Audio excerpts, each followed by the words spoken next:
Dikgarolo ka Free State di fetile ka maphelo a batho ba bane gareng ga kgwedi ya Oktoboro 2021 le February 2023. O monnyane wa bona o be a na le mengwaga e 13. Beke e fetile go baithuti ba befetswego ba sentse dikoloi tsa barutiši le thuto ga mmogo le go šitiša lenaneo la thuto morago ga lehu la mobutswana wa tlotisong secondary ka Facebook. Re apele hape re etsa kopo le Lefapha la Thuto provinseng ena ya Free State hore re kopa le sebedisane le rona le di social partner tse ding hore re tle re etse di training for matitjhere le di RCL re ke re ba rute ka ho manage di conflict ka go jarete tsa sekolo, mme re ba rute le di procedure tse tlameha di latelwe ha ona le di incident tsa violence ka hare ho jarete ya sekolo.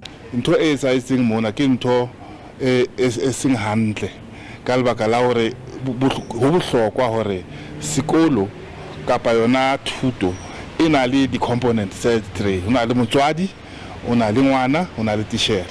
Kaofela batho bao tlamehile ba sebetse mmoho ho etsa bonnete ka hore ka nako ohle dikolo di safe.